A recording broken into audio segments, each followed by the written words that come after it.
Now, did you dream of all this stuff when you were doing the 10-year stint? I was a drug dealer before. I was a millionaire before prison, but I was selling fucking drug, like weed and coke and shit.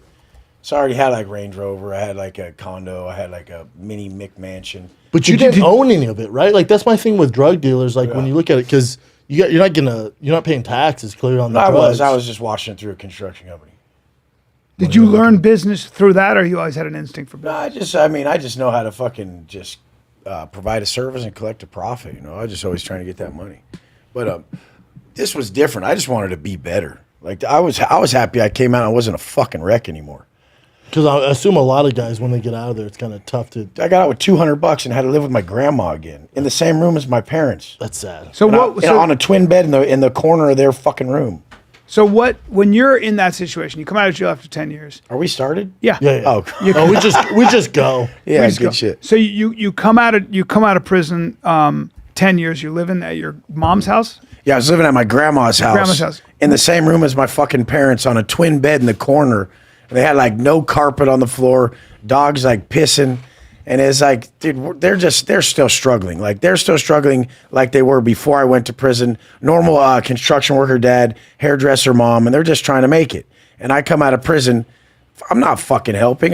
Dude, they're just hoping I'm not a liability. Like coming out fucking straight gangland like American History X motherfucker. They don't know. They don't know the difference of what goes on in there. But I come out and I'm just super positive. Why? And because I just had to change, bro. It made me sick to my stomach, the person I was, how many people I hurt, like how much just violence I did. And it just, we were still selling dope in prison too. And people were not making it from that. So, I mean, like we were still trying to capitalize on other people's misfortunes. And I just saw that was the problem. Like you couldn't turn a negative into a positive ever. Like some stripper isn't going to just strip her way into her mansion and live her life happily ever after. Bad money is bad money.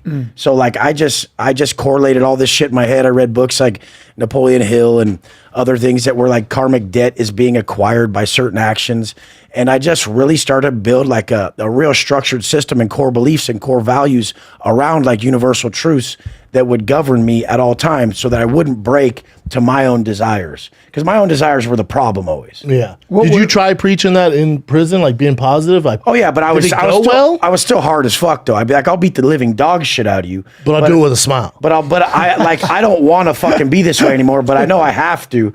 But yeah, like I wasn't like I've never been a preacher about that shit. I preach stuff like this on my Instagram right now. 10 minutes later, if someone fucking says something, I'm like, you stupid bitch, what the fuck's your problem? I'm just me. So you keep your walls up, but at the same time. Well, I mean, it's the same thing. A disciplined, dangerous motherfucker. That's a real man. Disciplined and dangerous. This dude, you see a dude with cauliflower ears. Like, I ain't fucking with that motherfucker. Right. But he's got discipline. He carries himself well. And he's not going to be a fucking wreck or he wouldn't be this successful wearing a sub kicking it here, you know? Yeah, so when I have psoriasis. What do you do? He does. We're completely transparent. When you wake up or you come out of Psoriasis, jail, what are the things? Do you talk to yourself a certain way in the morning? Would you set yourself up for success? I set up everything like nowadays when I work with people. Yeah. I set up their daily actions, the self-talk and thoughts they're having during those actions to stick to the blueprint I build for them.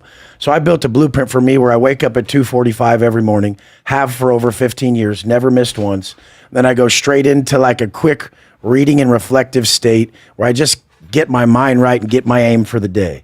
And then I go directly, I start preparing and I go do my workout. I'm at my workout by 4 a.m., get that first workout done. And then after that, the rest of the day, I'm sticking to like real structured macronutrients that I feel are like the guidelines to baseline discipline. So I always figure like when I break on my diet or break on one of the disciplines I had set for myself, that I let myself down, you know, because I made that. Like I structured that plan for fucking me and for myself. So when I fuck up on something that I said I was going to do, I'm let down inside. And what people don't realize is when you let yourself down, you project that onto others. So that's what makes you have bad relationships, a pessimistic view of the world, and just an all like flawed perception of everything around you because you're fucking up. So everything around you looks fucked up. Yeah. But when you're killing it and you're sticking to your word, everything around you matches that. I like to say the world is not as it is, the world is as you are. So I mean, what you cultivate within shapes your external environment and your world. So if you want to live a great life, you have to stick to one of the main things, which is letting regret be your guideline. So a lot of people are like, I'm not trying to be swole, Wes. I'm not trying to do all this. I'm like, but when you ate that, did you regret it? And they're like, Yeah. And I'm like, well, then that means you're being called to not be that. And so I'm just going by this internal guidance system, which I call conscience congruency.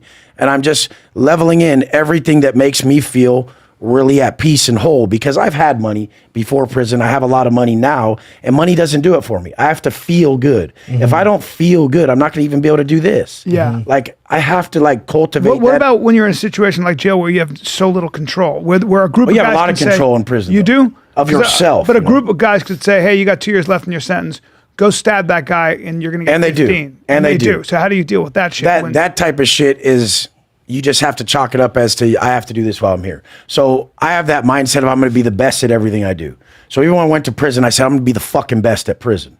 So I got covered in prison tats. I stayed like 220 plus, like veined up, ripped. Clean diet. Yeah, just clean diet. I would make people, I would trade the snacks to get people to go get me more protein. I'd slang in there, do what I did with white and black and green, all this shit, just to make sure I had enough protein powder and stuff like that, until I quit that even. Because I could tell that I was having people go sweat their people on the street for green dot numbers to pay and all that shit. This is the way we pay money in there. You get like money packs from 7-Eleven, and people give you numbers, like a phone number type digit. And like I'll have a phone book full of like $500 green dots, to where I had 30, 50,000 in a phone book. Just in for prison. snacks. Yeah, just for whatever the fuck I wanted. I'll buy cell phones like nothing. Anytime I hit the line, I'll be like, how many phones are here? I'll buy them all on the block and then rent them out to everybody, to where I'm just fucking clocking. You know, I could make more money in a fucking confined environment than most people can make on the street. You know?